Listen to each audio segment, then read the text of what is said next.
Halo pendengar setia Poki, kembali lagi nih bareng Ajel yang akan nemenin teman-teman semua untuk beberapa menit ke depan di episode ketiga Poki kali ini. Nah, buat teman-teman yang baru banget dengar, aku bakal perkenalan diri lebih lagi nih. Kenalin, nama aku Ajel, mahasiswa sastra Jepang Universitas Andalas, angkatan 2019. Nah, langsung aja nih kita kenalan dulu deh sama narasumber kita di sore hari ini. Selamat sore Bang, boleh kenalan dulu nggak? Selamat sore aja, selamat sore semua. Perkenalkan nama ini informal ya. Pakai saya aja dulu kali ya. Perkenalkan nama saya Raffi Aditya Ismail. Saya alumni sastra Jepang Universitas Andalas angkatan 2015. Wisuda tahun 2019. Kayak gitu. Terus ada lagi mau tanyain untuk introduction-nya. Oh ya, cuma mau ngingetin aja di Bang, kita santai aja gitu untuk podcastnya. Jadi informal juga nggak apa-apa gitu. Oke, nggak deh.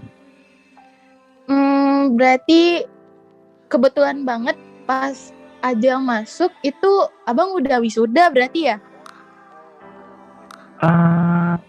Beberapa bulan setelah kalian masuk kayaknya, karena gue wisuda bulan November. Iya. Kalian masuk Agustus berarti, kan ya? Iya, kita ketemu pas temu ramah aja. Jadi kayak kita ketemuannya itu dikit banget sih waktunya gitu. Iya, dan itu pun kayaknya bulan-bulan itu udah prepare buat sidang ya? Sama wisuda, iya. Buat kompres sama buat wisuda. Jadi emang kita nggak terlalu intens juga sih ketemu di paling juga ketemunya itu di jurusan kali ya Bang, di ruang baca. Iya benar. Ya, pokoknya kalau udah mahasiswa tua itu pasti ke ruang baca semua. Paling kalau kita ketemuan itu kalau di event, kalau nggak di Bung Rasa ya di Temu Ramai ya Bang. Iya benar banget. Karena dua event yang paling penting kan ya sejauh ini untuk sastra Jepang. Dan kayaknya Bung Karsa itu event penting juga di sastra Jepang, semua jurusan maksudnya itu di semua universitas gitu loh. Iya, kayak itu big eventnya saja banget gitu loh. Benar banget sih. Oh iya nih, kalau boleh tahu sekarang kesibukan abang apa sih gitu? Sekarang gue lagi in training sebagai pramugara Batik Air. Serius? Wih, sumpah. Kan aku juga dapet, sumpah Bang. Jadi kan aku dapet juga nih infonya soal gimana abang sekarang dari teman-teman humas yang lain gitu kan ya. Dan ternyata pas aku tahu abang jadi flight attendant gitu kan, jadi kayak wow gitu. Kayak gak nyangka aja bisa kayak, kan biasanya kan saja itu kan ya paling bau-bau sastra atau ya nggak sampai, soalnya setahu aku pramugara itu kan ada sekolahnya juga gitu kan ya. Jadi pas iya ada pelatihannya gitu. Soalnya sepupu aku juga di sana gitu kan ya. Dan ternyata kayak pas tahu kalau abang itu flight attendant, aku kayak speechless aja sih gitu, serius. Lagi di Batik Air gitu, sumpah. Ya. Sebenarnya bukan something yang harus wah banget, karena semua pekerjaan itu bagus, tergantung gimana kita ngejalaninnya dan gimana kita nyaman di pekerjaan itu, kayak gitu. Karena sebelum jadi pramugara, gue tuh sempet jadi translator selama 1 tahun 2 bulan. Dan itu tuh passion gitu lah, kayak gue juga passion nge-translate yang masih kerjaannya tuh berhubungan sama jurusan kayak gitu. Bukan berarti pramugara nggak ada hubungannya sama jurusan, ya ada, tapi nanti gue spill ataupun nanti gue cerita apa hubungannya atau kenapa bisa anak sastra Jepang itu juga penting di bidang pekerjaan hospitality kayak pramugara gini.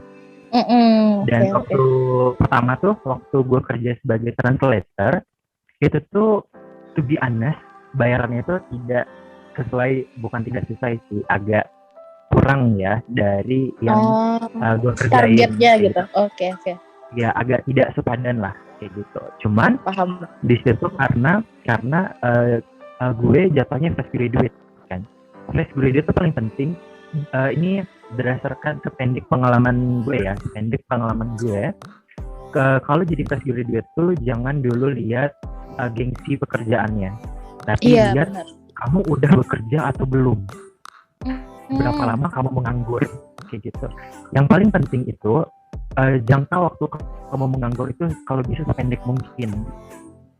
Bukan kamu lama-lama, bukan kamunya lama-lamain nganggur demi dapetin pekerjaan yang bagus banget. Kalau bisa jangan kayak gitu, karena kita kalau jujur-jujuran aja lah ya, siapa sih yang mau jadi beban keluarga kan ya? Beban keluarga, ya kan? beban negara, kayak kan? gitu, nggak mau. Iya, nggak mau. Ini kalau kita bahasnya jujur-jujuran aja kayak gitu. Karena dan waktu itu perusahaan gue tempat kerja sebelumnya perusahaan baru, bagus memang perusahaannya, cuman karena terlalu banyak pekerjaannya tapi tenaga kerjanya sedikit, jadi tuh kayak semua dibebankan kayak gitu. Makanya tapi gue tetap bertahan karena gue suka sama kerjaannya, sambil gue nabung buat prepare pramugara kayak gitu. Karena pendek yang kita ketahui, pramugara itu selalu identik, atau pramugari itu selalu identik dengan yang kayak lu harus cakep, lu harus mulus, lu harus tinggi, lu harus yang kayak good looking gitu nggak sih? Iya, benar banget. Iya, kayak mindset di masyarakat umum, pramugari itu cuman kerjaan buat orang-orang cakep doang, ya kan? Kayak ya, gitu. Bang, Tapi benar banget sih. Ya itu tuh pengetahuan umum orang tentang pekerjaan ini kayak gitu kan. Setelah itu sambil gue dan itu kerjaan gue sebagai translator itu kerjaannya work from home. Jadi gue kerjaan dari rumah. Jadi waktu itu pas gue tahu kalau Lion Group, ini untuk pengetahuan kita semua ya, Batik Air itu di bawah naungan Lion Group. Jadi Batik Air itu tidak terpisah dengan Lion Air, Wings Air, dan maskapai barunya Super Airjet. Itu 4 maskapai itu masih di bawah naungan Lion Air Group kayak gitu. Dan gue pun dulu waktu awal-awal rekrutmen joinnya juga dan menyangkanya awal itu bakal masuk sebagai pramugara Lion Air kayak gitu. Dan waktu itu gue lihat informasi rekrutmennya, gue langsung join karena ada 2 hal yang bikin gue kayak gue harus join, gue harus lulus kayak gitu.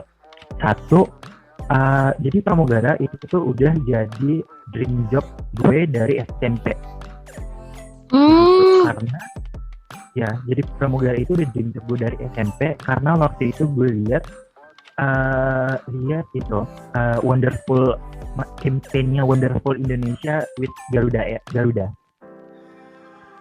kayak gitu. Dan gue lihat gimana kerennya pramugara itu tuh jalan pakai trolley bag di hall bandara, kayak mereka after landing kayak gitu keren kan ya kelihatannya kan. Iya.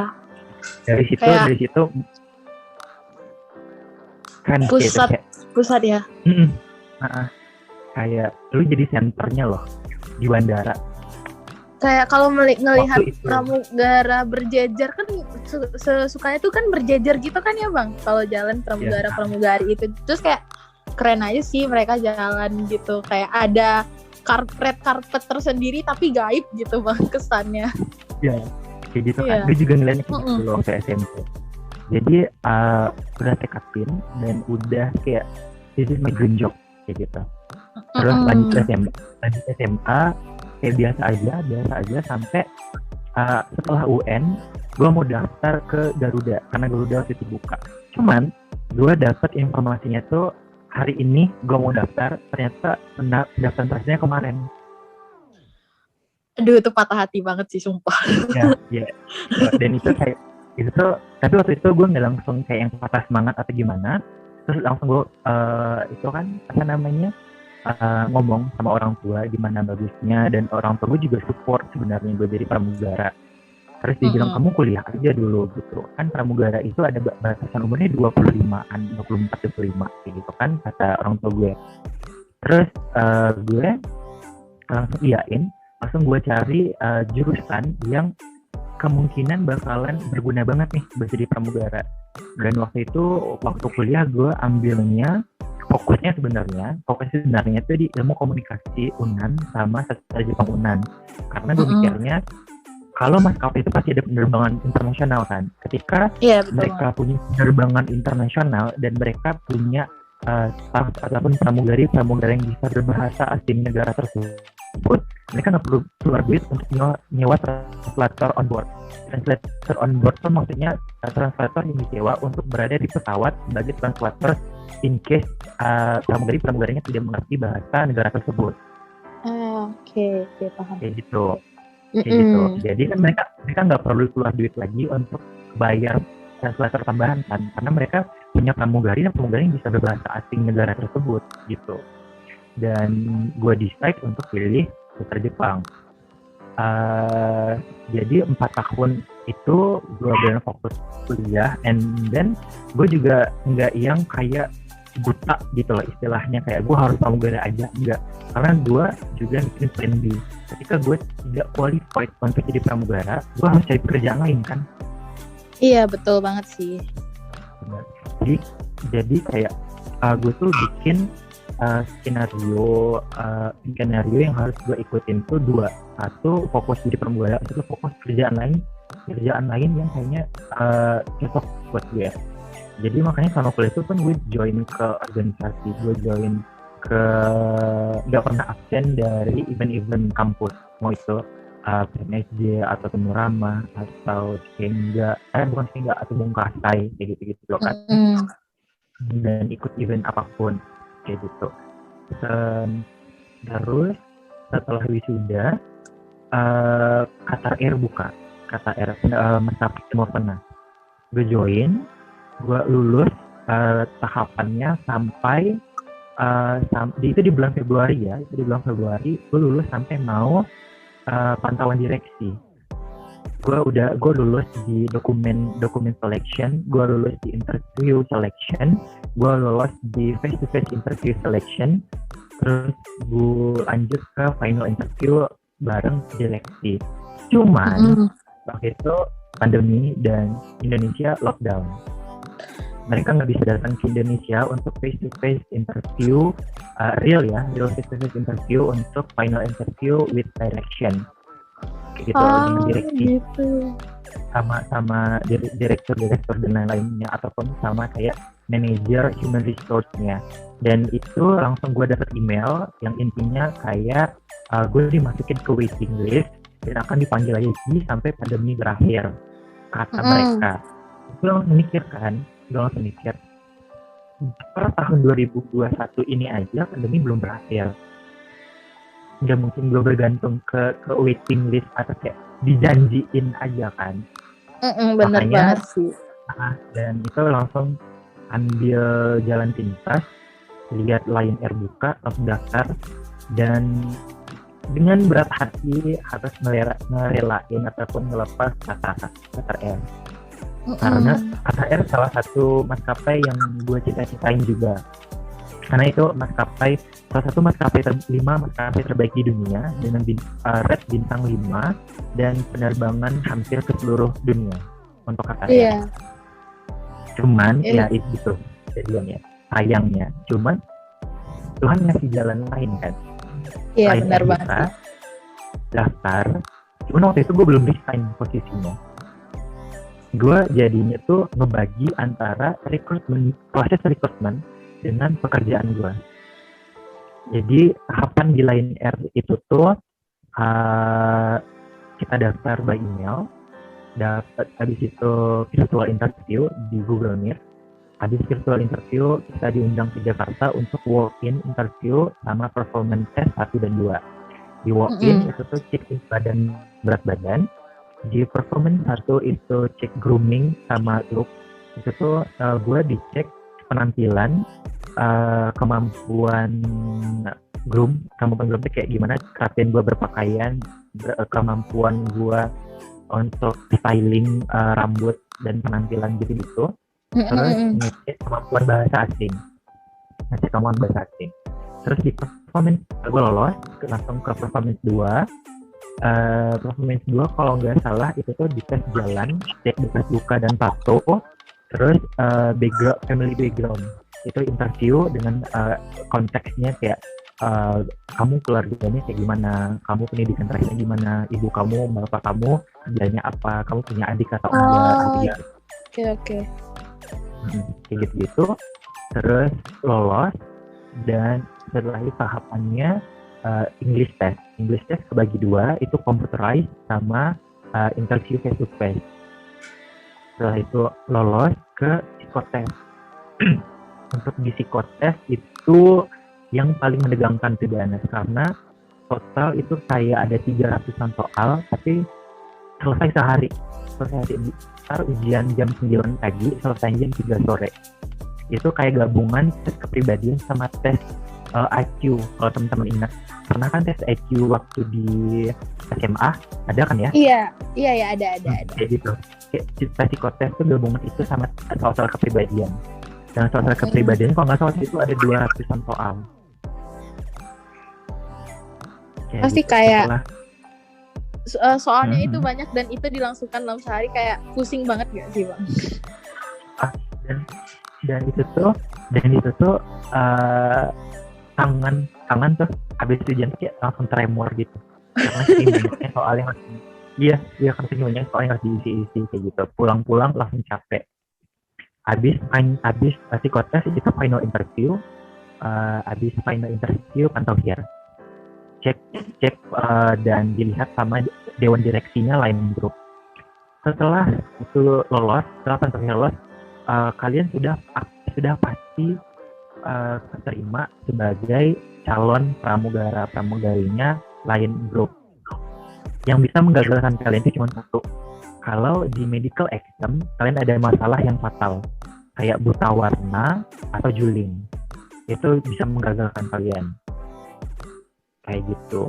Terus di medical exam aman sampai masuk training.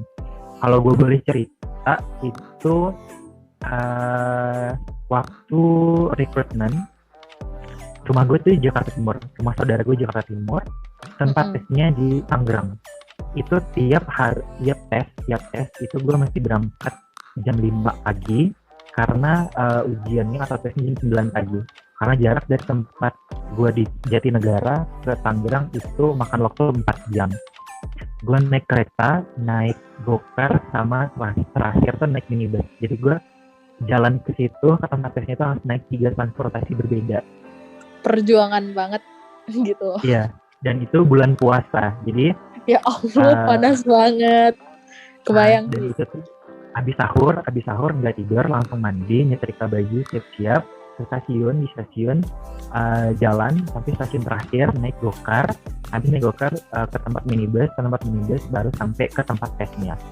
Kayak gitu, lu tes. Dan itu persis jaraknya per 2 minggu, rata per 2 minggu. Ya, tes Inggris hari ini, 2 minggu kemudian tes psikotes, kayak gitu. Dan alhamdulillahnya ya gue di sini sekarang. Kayak perjuangan itu terbayarkan banget gak sih Bang? Karena to be honest, gue yakin sama kata-kata yang bilang gini, usaha tidak akan mengkhianati hasil. Ketika kamu benar-benar berusaha dan ketika kamu benar-benar berdoa, hasilnya tidak akan mengecewakan. Ya, karena kalau itu memang sudah jalannya kamu gitu. Kayak gitu. Jadi kayak saran buat teman-teman semua tuh jangan yang kayak banyakin pertanyaan kenapa gitu. Kayak kenapa ya gue nggak bisa, kenapa ya kayaknya ini terlalu tinggi buat gue, kenapa ya ini kok kayaknya halu deh gue. Jangan banyakin kata kenapa, tapi banyakin kata oh iya gitu. Okay. Oh iya, gue kurang berdoa mungkin. Oh iya, mungkin gue kurang keras berusahanya. Oh iya, ini belum gue show off kemarin, makanya mungkin gue gagal hari ini. Keep it positif gitu. Kayak emang bener sih kalau quote yang usaha nggak bakal hianatin hasil itu emang benar-benar kepake sampai sekarang. Intinya di skala occasion sih menurut Ajel, tapi kalau misalkan emang bukan jalannya itu, pasti ada disiapkan jalan yang baru, yang lebih baik gitu nggak sih Bang? Kayak cerita Abang ini gitu loh. Oh iya nih. Ya? Iya lanjut aja Bang, apa? Maksudnya kayak karena semakin kalian percaya sama diri sendiri, semakin kalian bisa nemuin kelebihan diri sendiri itu di mana, kekurangan diri sendiri itu di mana. Kalau kalian kalau kalian udah tahu itu, kalian pasti bakalan tahu kalian mampu nggak untuk ke cita-cita kalian atau ke tujuan kalian gitu.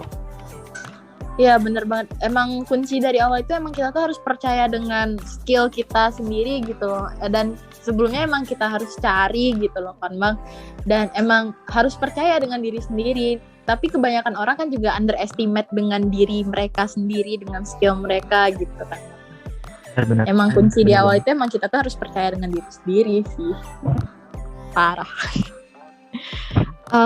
Oh iya, mau kita throwback dikit nih Bang.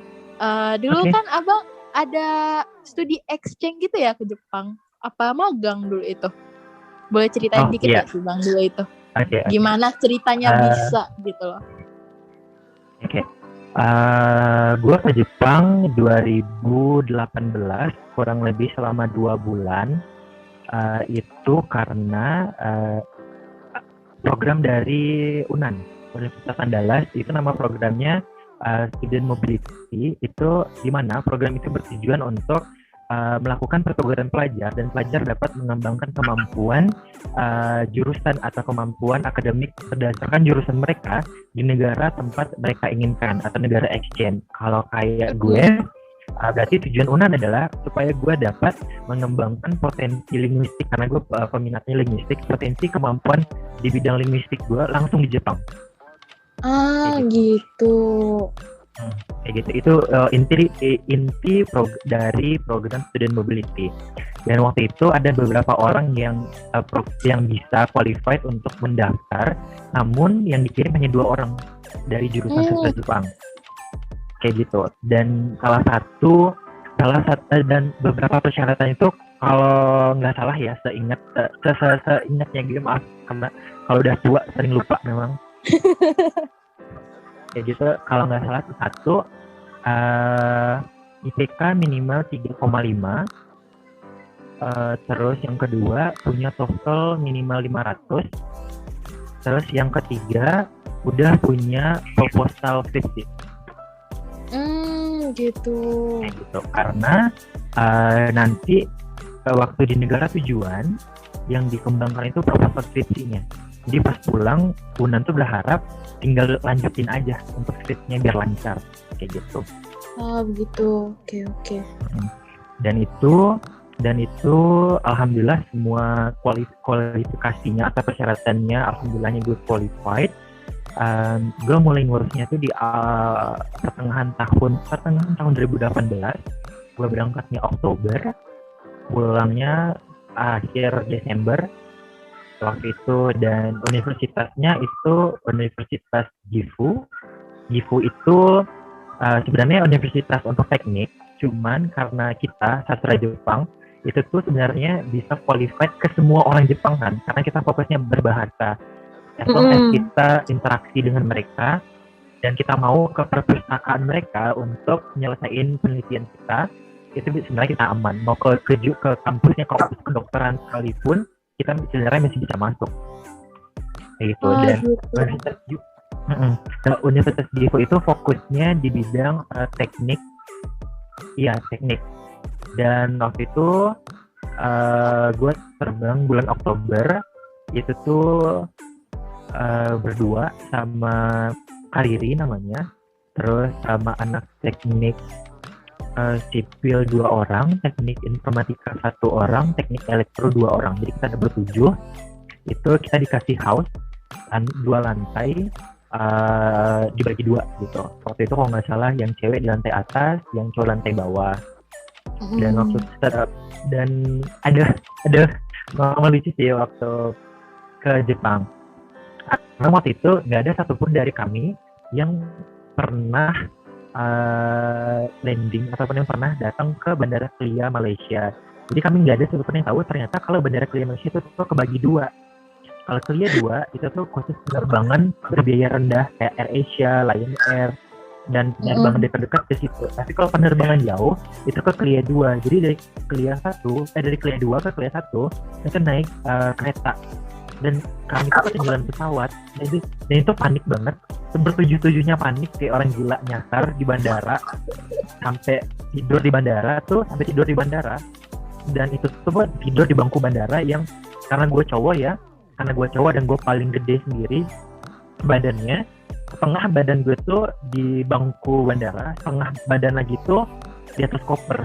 Gue takut kopernya kenapa kan, jadi gue tidur tuh badannya bagi dua, perut ke bawah itu di atas kursi, perut ke atas itu di atas koper bukan koper gue ya, koper semua orang, koper tuh anak-anak yang berangkat kayak gitu, saking was-wasnya karena itu pesannya. Semua orang ketinggalan pesawat, panik, udah kayak orang gila, konfirmasi sana sini. Tapi ujung-ujungnya kami cuma bayar penalti buat reschedule keberangkatan besok. Jadi kami tuh 24 jam di bandara. Kayak tunawisma gitu. Di bandara 24 jam, mondar-mandir, nunggu pesawat berikutnya. Karena pesawatnya waktu itu berangkat jam 9 malam dari Malaysia ke Thailand. Dari Thailand ke Nagoya, ke bandara Nagoya waktu itu, dan semuanya lancar. Dan ini pesan buat teman-teman semua ya, kalau teman-teman mau exchange, make sure sebulan sebelum berangkat hafalin kanji daerah, karena kalau kalian berangkat bareng, kalau kalian berangkat bareng anak-anak jurusan lain, mereka nggak bakalan mau belajar bahasa Jepang. Yang jadi ujung tombaknya kalian aja, anak sastra Jepang. Apa-apa tuh nanti mereka bilang banget gitu. Ya, kayak nah kereta ini yang mana nih kanji daerahnya? Mesen tiket di mesin ini gimana caranya? Itu kayak dalam hati gue waktu itu ngomong kayak, gue juga pertama kali di Jepang loh, gitu loh. Kayak gue nggak bisa langsung paham gitu. Gue di kelas udah nggak diajarin gimana cara mesen tiket di mesin gitu kan. Berasa rada nggak fair gimana gitu, tapi ya gimana. Ya benar-benar kayak benar kan, di kelas kita kan nggak diajarin cara mesen tiket di mesin gimana atau gimana kan. Iya. Nah itu ya, dan cara satu-satunya pesen apa kayak masukan dari gue kalau kalian mau exchange besok dan ada kesempatan, amin, hafalin nama-nama kota, kanji-kanji kota tuh harus kalian hafalin banget.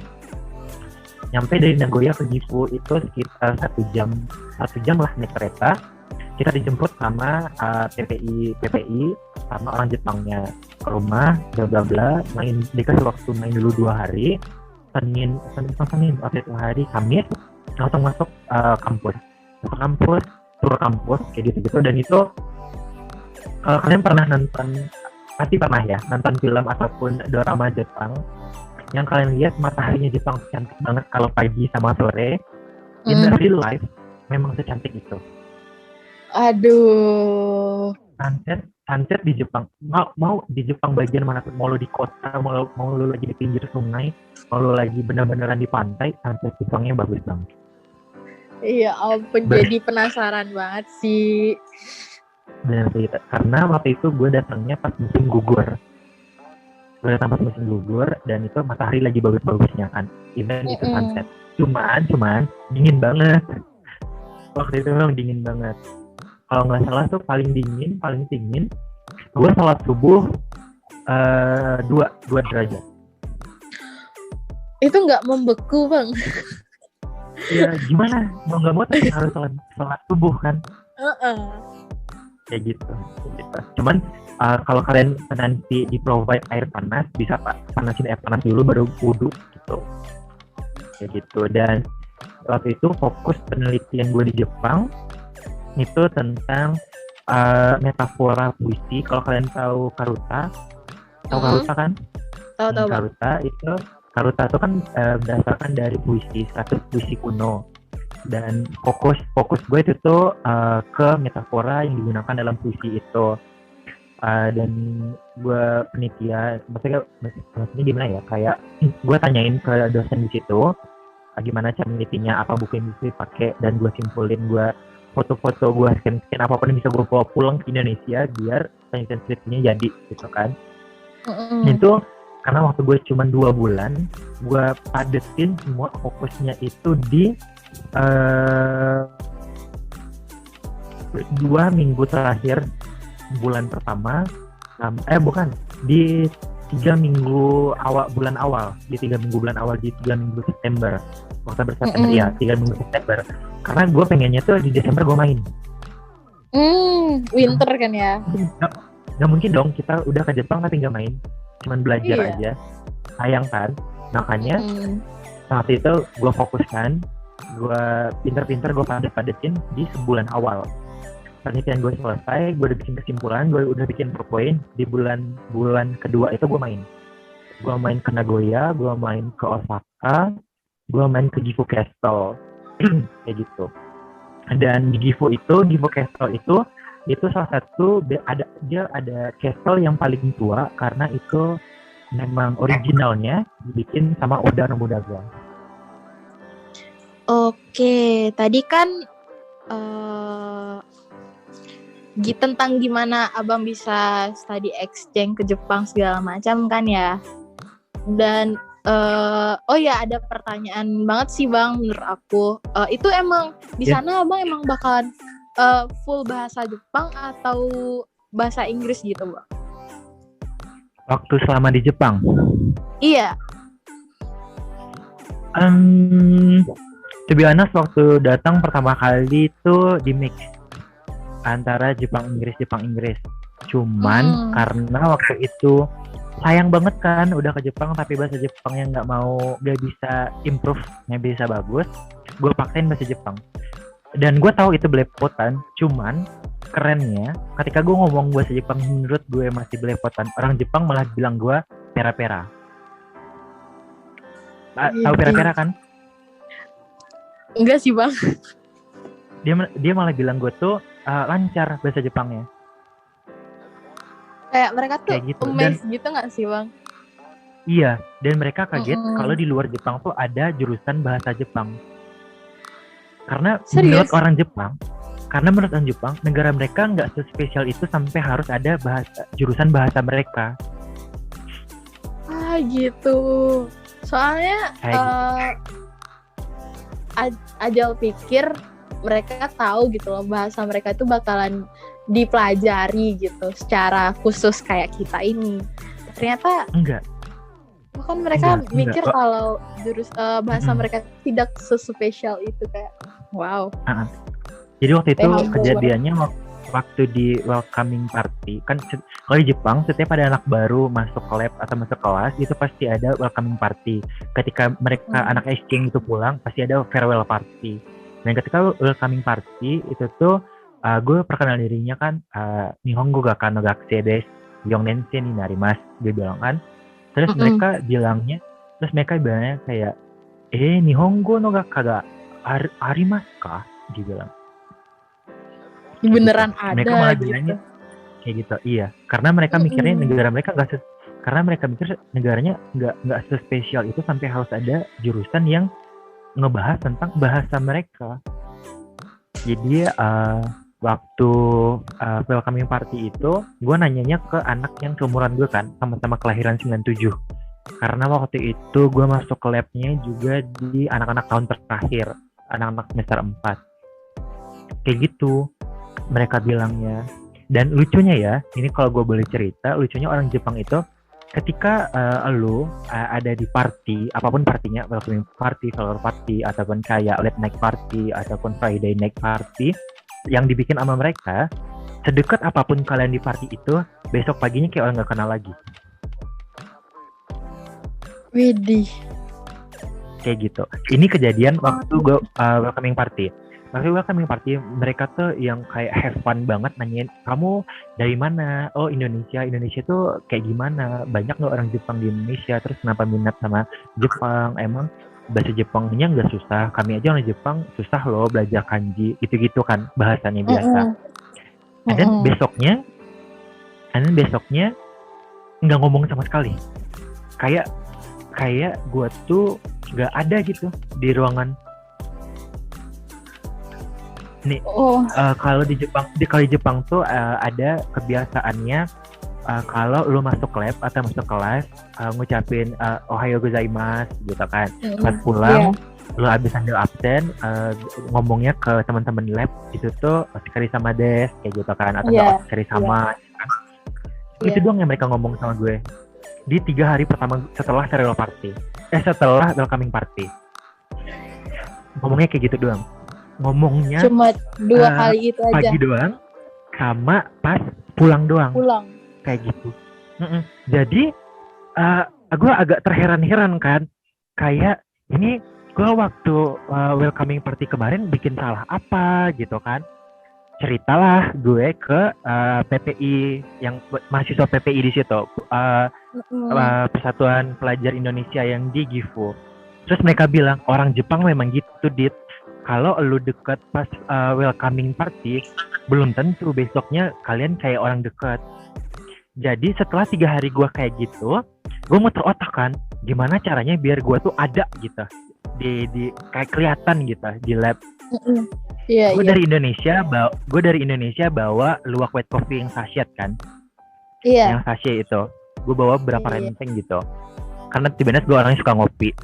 Terus gue pisahin satu-satu karena waktu itu orang Jepang di lab gue kalau nggak salah ada 11 orang Kenya 2 orang, jadi ada 13 orang. Jadi gue ngambil 13 saset, gue tempel pakai stick note, gue tulis nama gue tulis asal gue, terus gue tulis gue ngapain di Jepang. Gue tempelin satu-satu, gue taruh di meja mereka. Dan gue sengaja datang pagi hari keempat. Gue datang pagi, gue taruh di meja mereka satu-satu. Dan gue jadi orang pertama yang datang di lab. Terus datang orang Jepangnya masuk. Mereka mulai notice, kayak mereka bilang, kore arigato ne, kayak gitu kan. Kore arigato gozaimasu, gitu. Terus langsung karena udah kesempatan kan, mereka lihat gue ngomong itu, terus gue langsung ngajak ngomong kayak gue bilang kayak oh iya nggak apa-apa, itu oleh-oleh dari Indonesia, suka ngopi nggak, kayak gitu kan. Terus gue nanya lagi kan, oh iya kemarin namanya siapa, gue bilang kayak gitu kan. Oh iya namanya Iwata, namanya Kobuta kayak gitu namanya Natsuki Misaki. Gue masih ingat sama orang-orangnya. Terus gue mulai ajak ngomong. Hari itu gue paksain tuh orang tuh mau jawab gue, mau nanyain macam-macam sampai di mana, dan itu masih agak awkward kan, dan gue kehilangan topik. Sampai di mana waktu itu dan di lab itu tuh nggak anak S1 aja, ada anak S2 sama anak S3 kayak gitu. Dan di Jepang anak S2 S3-nya tuh masih muda-muda, masih kalau waktu itu gue tahun 4 berarti umurnya 21-22an, dan anak S2 tuh umurnya 24-25. Berarti emang masih muda banget. Iya gitu. Karena di Jepang tuh setelah mereka nggak ada KKN, tapi mereka magang ke perusahaan. Setelah mereka skripsi, mereka balik lagi ke perusahaan yang sama untuk kerja jadi karyawan tetap. Kalau enggak lanjut S2. Kalau enggak lanjut S2. Mereka gitu. Jadi mereka tuh setelah mereka S1 tuh kebanyakan kerja, memang jarang yang nganggur kecuali pilihan mereka sendiri atau enggak cuma tamatan SMA. Kayak gitu. Karena emang udah magang juga berarti gitu di kan. Di tempat sebelumnya. Iya benar. Iya. Benar kayak dan gitu. Dan itu emang rata-rata langsung diterima gitu nggak sih Bang? Mereka yang dulu magang di perusahaan itu. Iya. Langsung diterima karena mereka udah lihat track recordnya kan. Oh iya kamu magang di sini bagus. Ya udah kalau kamu wisuda besok balik ke sini aja. Kayak gitu. Gitu. Kayak gitu di perusahaan Jepang biasa rata-ratanya. Jadi waktu itu pas udah ngomong-ngomong nih kayak habisan topik, terus gue mau keluar ke meja bukan keluar, mau ngarah ke mejanya anak S2. Ada satu orang Jepang nih, anak S2 namanya Iwata. Gue masih ingat banget. Dia buka pintu, terus dia kaget karena dia waktu di welcome party nggak datang. Dia kaget, terus dia bilang Shinyusa, dia bilang kan, anak baru, dia bilang kan. Langsung gue Jiko Shokai nama gue ini. Gue dari Indonesia, gue di Jepang berapa bulan, terus gue di Jepang mau ngapain kayak gitu. Terus untungnya karena dia dengar gue bisa bahasa Jepang ya, at least setara N4 lah ya, waktu itu gue punya sertifikat N4. Jadi secara N4 dia mikirnya tuh gue udah lancar ngomongnya. udah lancar ngomongnya, gue ajak ngomong A sampai Z kayak gitu-gitu kan, sampai dia nanyain, kamu belajar bahasa Jepangnya dari mana, dari kelas aja. Terus gue jawab kan, enggak, gue juga nonton drama, gue juga nonton anime, gue bilang. Terus dia langsung notice kayak, lu juga nonton anime ya, anime apa aja, dia bilang kayak gitu kan. Gue jawab kan, gue suka anime ini gitu kan. Tontonan lu update juga ya, dia bilang kan. Terus dia bilang, gue juga nonton itu kok, dia bilang kan. Terus dia tanya lagi, anime lu yang pertama apa, dia bilang kan. Gue bilang kan, oh anime gue pertama kali gue nonton anime itu Digimon, dia bilang kan. Sampai gue hafal openingnya, dan itu gue langsung nyanyiin waktu itu kan, yang butterfly itu ya, Mugen Dai no Jume atau no gitu kan. Yang lagu itu pokoknya banget, lagu butterfly gitu. Salah gue nyanyiin dikit bagian itu tuh dengan suara jelek ini, satu lab tuh notice gue, langsung satu lab tuh ngeliat ke arah mejanya Iwata, karena waktu itu gue ngomongin di mejanya Iwata kan.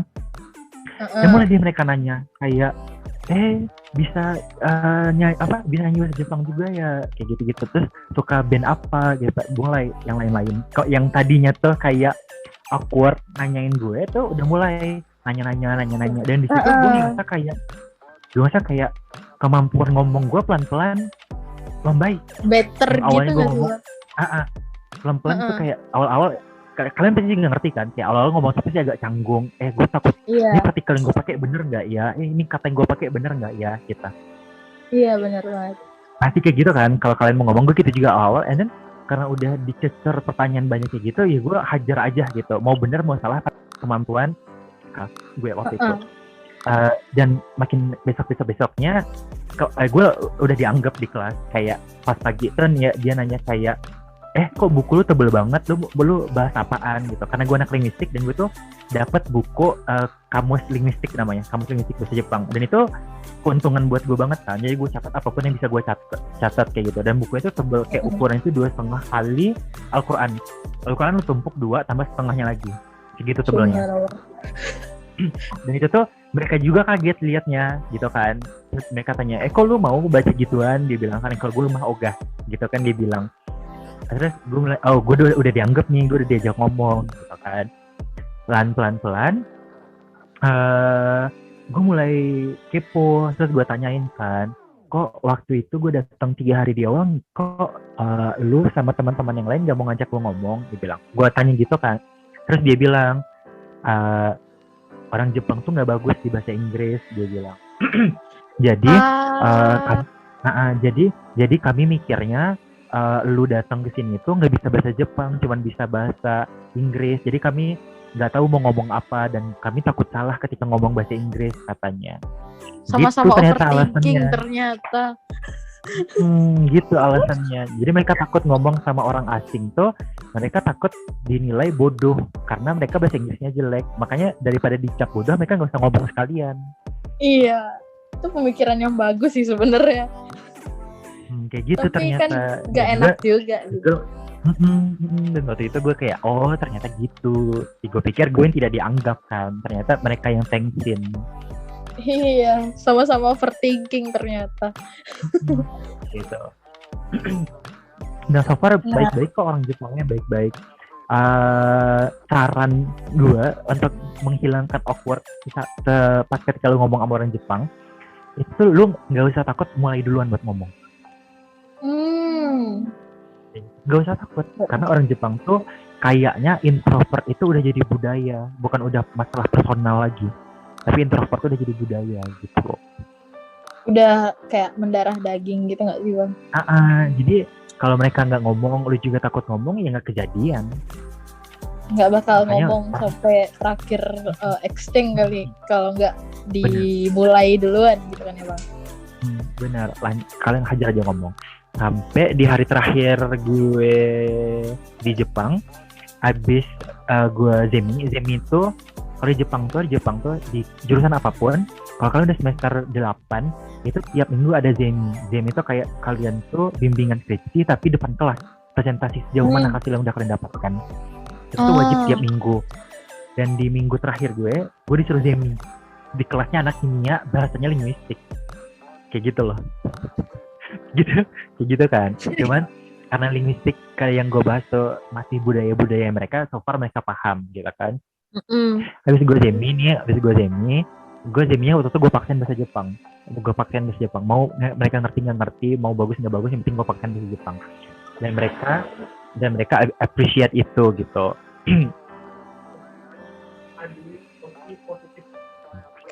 Habis itu pas farewell party lagi kan, perpisahan. Itu tuh si Iwata yang di awal pertama kali orang yang mau ngomong sama gue, itu tuh dia ngetraktir gue sama Kak Riri berdua di sushi bar. Tahu kan sushi bar kan ya, teman makan sushi itu yang meja putar. Dia bilang makan seberapapun yang kalian pengen, ambil piringnya seberapa pengen, nanti dia yang bayar di akhir, dia bilang. Emang jadi, pengalaman banget sih itu, memorable. Jadi karena waktu itu gue udah langsung deket sama dia, jadi kayak dia udah nganggep temen juga kali ya. Jadi tuh orang Jepang tuh gitu kan, yang kayak teman-teman tahu orang Jepang tuh ketika dia dapet something yang apa namanya, yang spesial gitu, berharga atau spesial, mereka bakal balas kayak gitu. Oke. Sumpah lumayan speechless sih Bang. Gimana cara apa tuh namanya adaptasinya gitu loh di sana? Ya, dan karena ketika kita membayangkan, karena gue jujur juga ketika gue membayangkan di Indonesia tuh, gue mikirnya kayak orang Jepang tuh bakalan kayak kita juga. Ketika ketemu orang asing bakalan banyak pertanyaan yang keluar kan. Gue awal-awal kayak gitu juga mikirnya, tapi ketika udah di TKP, udah di kejadian, gue kayak berasa kayak hantu gitu. Pas datang dilihat, tidak dianggap, nggak ada yang notice gue ada gitu. Ya kalau mereka kayak gitu ya yang harusnya gerak kita kan. Iya benar banget. Kayak gitu. Oke. Oh iya, mau nanya dikit nih Bang. Tadi kan di awal Abang bahas nih kalau misalkan di Saje itu Abang juga menyibukkan diri di Hima, Bungkasai, dan acara-acara Saje yang lain lah gitu kan. Seingat aku dulu Abang dance gitu nggak sih Bang pas di Bungkasai? Iya itu tuh pertama kali dari zaman semester 1 yang di panggung itu. Yang kapan ya waktu itu, pokoknya semester 1 itu tuh bukan di Bungkasai Unan semester 1. Udah belum. Oh iya udah deh waktu di semester 1 tuh ke semester 2 itu tuh kan jadi panitia pembantu di Bungkasai sama BP14. Itu BP14 waktu di Temu Ramah, gue sama Kak Yova namanya satu lagi, itu tuh kami perform dance di Temu Ramah.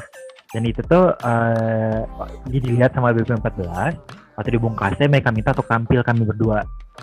Di Bungkasai kami tampil berdua, dan kebentuk grupnya itu ke Bungkasainya Bung Hatta, Universitas Bung Hatta.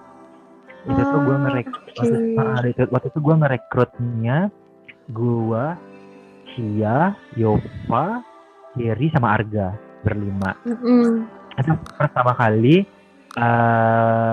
Masquerade ada. Masquerade itu nama grup gue waktu itu di BP15 sama Yova sama yang lain. Terus jadinya tuh lanjut di tiap Bungkasai Masquerade ada kayak gitu. Tiap Bungkasai yang di Unan atau yang di Unan. Oh di Unan, oke. Jadi guest gitu nggak sih Bang? Kayak gitu. Udah dan itu membernya ganti-gantian. Kadang kalau di Bungkasai berapa ya waktu itu gue cuma berdua doang.